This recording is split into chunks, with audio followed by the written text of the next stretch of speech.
விக்னேஷ், அம்மா எங்க?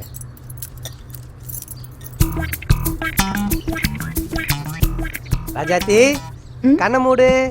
எதுக்கு? நான் உனக்கு ஒன்று வாங்கிட்டு வந்திருக்கேன், அதை காட்டணும். கண்ணை மூடு. அதுக்கப்புறமும் நான் தானே கண்ணை திறந்து பார்க்க போறேன். ஏய், காலங்காலமா புருஷனுக்கு புதுசா ஒன்று வாங்கிட்டு வந்தா பொண்டாட்டி கண்ணை மூடி தான் காட்டுவானுங்க. இப்போ நீ மூடிட்டு வா. வா வா வா வா வா. இன்னும் ஃப்ரிட்ஜுக்குள்ள வச்ச பீர் பாட்டில் மாதிரி இவ்வளோ ஜில்லுன்னு இருக்கிற. Okay okay. கண்ணை தரக்கூடாது. டோட்டோடாய். கண்ணை தர. உனக்கு தான் பிடிச்சிருக்கா, எடுத்துக்கோ.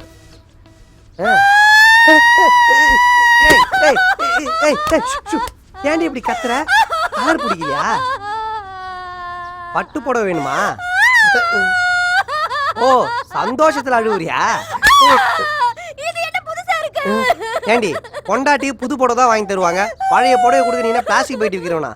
இது வரைக்கும் நீங்க சின்ன சின்ன தப்பா தான் பண்ணிக்கிட்டு இருந்தீங்க. இன்னைக்கு ஏதோ பெரிய தப்பா பண்ணிருக்கீங்க. அதுக்காக தான் இந்த புடவை. போடி, பிரியமா ஒரு புடவை வேணும் கொடுத்தா குடும்பத்தை பிரிக்கிறத பத்தி பேசுறா. உண்மையை சொல்லுங்க, இது எதை மறைக்கிறதுக்காக? ஏய், தனித்தனியா மறைக்கிறத பத்திலாம் சொல்ல முடியாது, மொத்தமா உடம்பு மறைக்கதான் இந்த புடவை. எவ்வளவு ஒருத்துக்கு ஜீன்ஸ் பேண்ட் டி-ஷர்ட் வாங்கி கொடுத்துட்டு அதுக்கு குதிரை கொடுத்து இந்த புடவையை எனக்கு பரிசா கொடுக்குற மாதிரி கொடுக்குறீங்களா? நீங்க சரிபட மாட்டீங்க.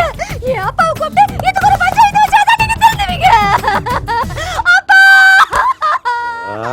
அந்த சப்ளா கட்ட வாய ஐடியா எனக்கே இவ்வளவு பெரிய ஆப் அடிச்சிருக்கு. பாவம் கதிர், என்ன